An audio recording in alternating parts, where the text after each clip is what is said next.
ئەمە بڕیارمان دەیادەکە بکرێتەوە نەوەک بیکەین و لێمان تێکدەن وەکو گوتیشم ئێرە گڵکۆی شەهید سەردەشت پیرۆستترین زەی ئازادیە لە هەولێر و ماڵی خودی شەهید کاوە گەرمیانیە. کاوە گەرمیانی شکۆی ڕۆژنامەگەری کوردی.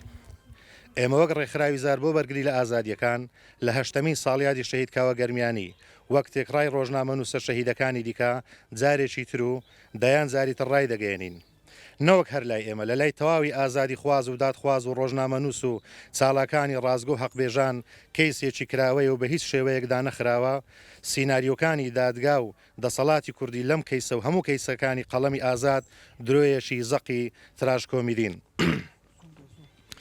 خۆشەویستان ئەمڕۆ 8 ساڵ بەسەر تیرۆر و ڕژانی خوێنی شەهید کاوەدا تێدەپەڕێ و هێشتا دڵۆپێک لە خوێنەکەی وشک نەبووتەوە. 8 ساڵ بەسەر نوکاوەکەی دواژەمی ئێوارەی تێدەپەڕێ و هێشتا هەڵمی لێ هەڵدەستێ. 8 ساڵ بەسەر دوا هەناسەکانی کاوە لە باوەشی دایکی و ئاوێتە بە فرمێسکەکانی تابلۆیەکی نەخشاندووە جگەڵەیە لە ڕایاڵی ئازادی و دادوەری و دژە گەندەڵی ڕەنجێکی ترتێدا جێ نابێتەوە.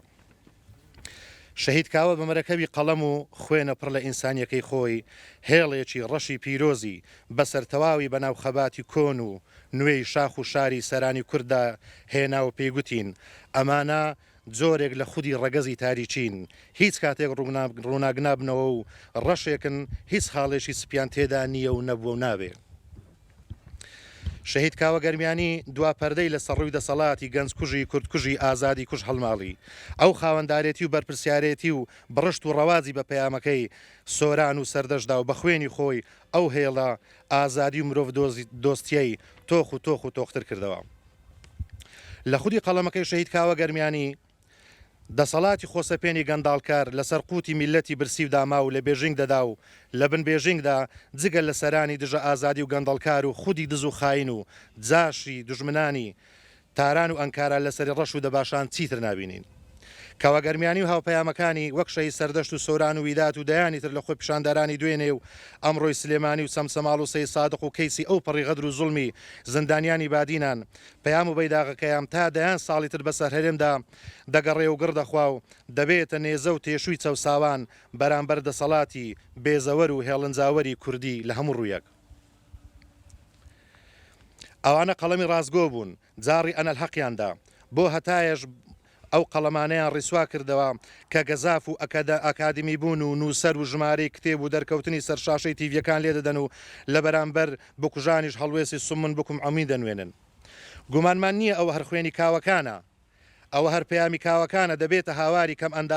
ڕۆژێک دەبێتە هاواری کەم ئەندامان و ڕۆژێک دەبێتە ژیلەمەی خۆپیشاندانی فراوانی خوێنکار و قوتابیان و ڕۆژێک دەبێتە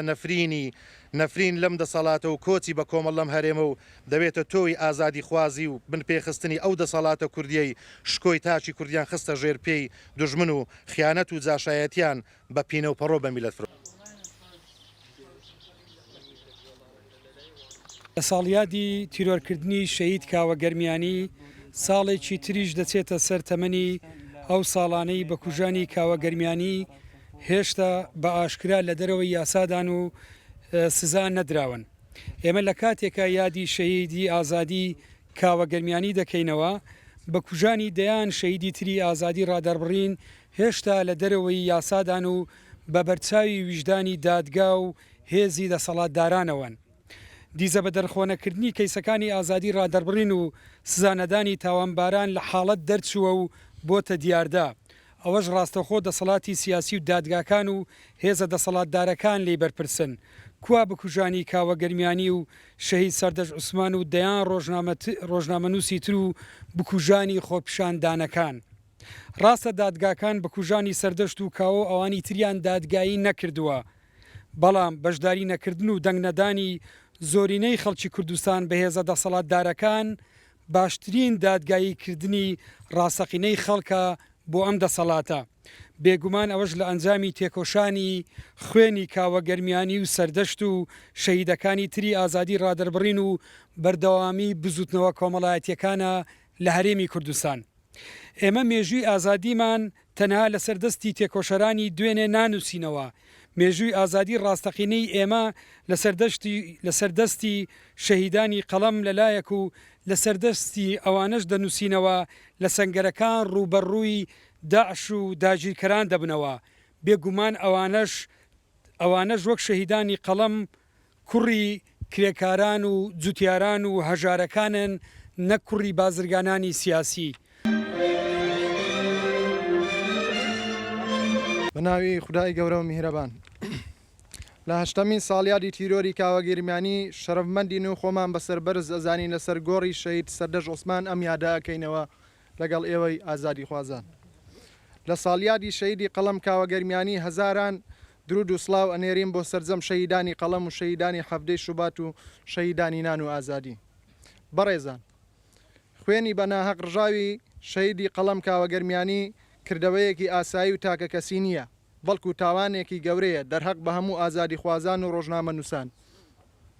و ئەم کردەوە تیرۆریستیە پەڵەیەکی ڕەشە بەنێوچەوانی هەردوو حیزبی دەسەڵاتدار. شەرمە ئێمە حکوومەت و دادگامان هەبێت لە بەرامبەردا تاوان بارانی ڕاستەقینە و بکوژانی ڕۆڵەکانمان بە ئازارانە بسوڕێنەوە.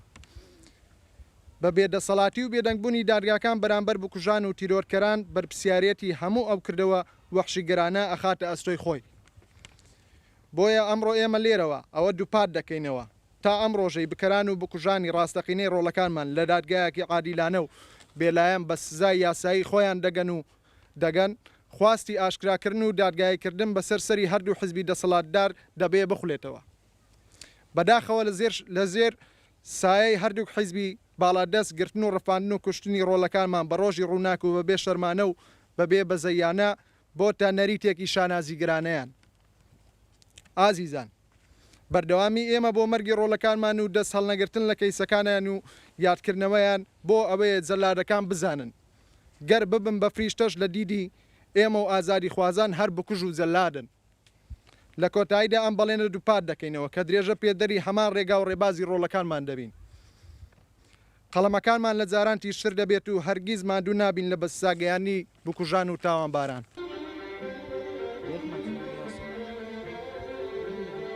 بە شانازەوە لەسەر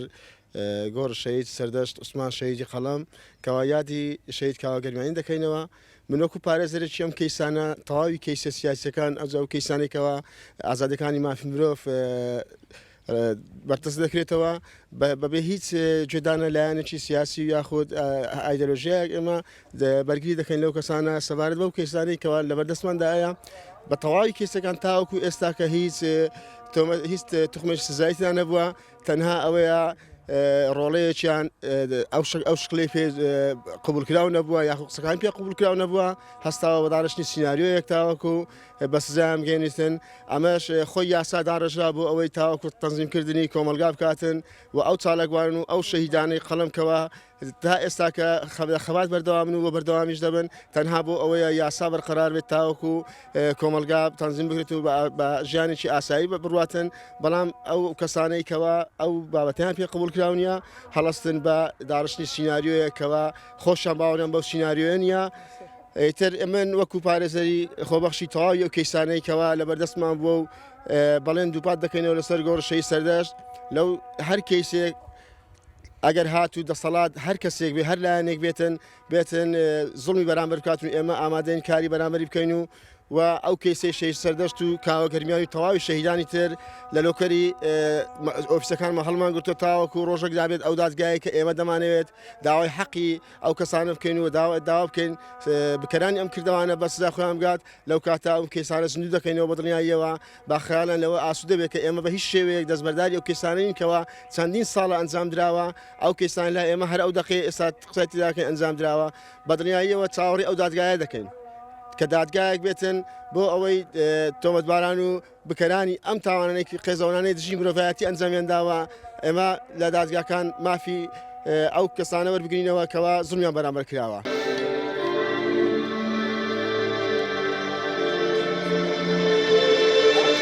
سەری ڕێز بۆ گیانی هەمیشە زیندووی کاوەگەرمیانی و زەردەشت عوسمان و تەواوی تیرۆرکراوانی قەڵەم و ئازادی بیرۆڕا دادەنوێنین بە ناوی هاوڕێیان و مەڵبەندی هەولێری حزبی شوعیەوە سوپاس و دەستخۆشی لە ئێوە و لە ئامادەکارانی ئەو مەڕاستیمە دەکەین هیوادارین نەفەس درێژ و پسو درێژ بن ڕێی خەڵک ویستی خەڵک ئێمە وەکو حزبی شوعی وەکەوە لەگەر خواست و ویستی ئازادینە لەگە خواست و ویستی هەوڵەکانتان دەین پشتگیری وەکو کەیس پشتگیری لە کەیسی تیرۆرکراوانی بادینان و سەرکوتکردنی ئازادی ڕادەربرنێ وەکو کەیس بەڵام ئێمە وای دەبینین ئەو کەیسی تیرۆرکردن پەیوەندی کەیسەکی ژیاریە پەیوەندی بە ململانەی ناوخۆی کۆمەلگایە پەیوەندی بە ناعەدالەتیە پەیوەندی بە شەڕی ئیرادەی ملەتەیە حزبی شوعی شانازی دەکا بەوەی لەو بوارەدا خاوەن تەجروبەیەکی درێژە نەفەسی درێژە و لەسەر ئەو نەهجوو ڕێبازەش بەردەوامە لەگەر هەموو ڕژێمەکان لەگە زۆرینەی ڕژێمەکان ئەوەی لەو تەمەنەدایە حزبی شوعی گەورەترین و زۆرترین قیادەی بە هەزاران قیادە و ڕۆژنامەنووس و ئازادی ڕادەربڕینی لەو پێناوەدا بەخشیە لە داکۆچیکردن لە ئازادی ڕۆژنامەگەری لە ئازادی بیرروڕا ئێستاش پرسی ئازادی ڕادەربڕین کەواتە پرسی ئیرادەی ملت ئەوەی دەسەڵات دەیەوێت تیرۆر دەکا ئازادی ڕادەربڕین دەکا ئەو برادەرە لە ئازاد چالاگوان و ئازاد و ڕۆژنامەوانان لە زیندان داخنی کەواتە شەڕی ئیرادەی ملەتە سەڕی خواستی وێر و ئێرادە ویستی ملەتە شەڕی ئازادیە دەسەڵات بە هەر شێوەیە گەیشتە ئەو قۆناغادیە کە خواستی ئێمە نییە خواستی ئێمە وەکو حزبی شوعی نەبووە ملەتێک خاوەنی ئەنفال و چیمیاباران و بە ویستی خۆی ئینتیفازەی کردیە ڕژێمەکی دیکتاتۆری وەکو سەدامی ڕاونایە بە ویستی خۆی حکومەت و پەرلەمان و کیانی خۆی دروست کردیا ویستی ئێمە نەبووە ویستی ملت نەبووە دەسەڵات لۆندە قۆناغی ببێت بە دەسەڵاتێکی سەرکوتکار و دژمنکار قەت ئەوەمان نەویستووە ئێستاش هەر دەسەڵاتە کە دەسەوەم شەڕی ئیرادەی ملت بکە چارەنووسی لە چارەنووسی ڕژێمەکانی پێشە خۆی باشتر نابی ئێرادەی ملت تێک ناشێ ئێمە پشتگیری لە هەموو هەوڵ و تێکۆشانێک دەکەین پشتگیری لە ئازادی ڕادەربڕین دەکەین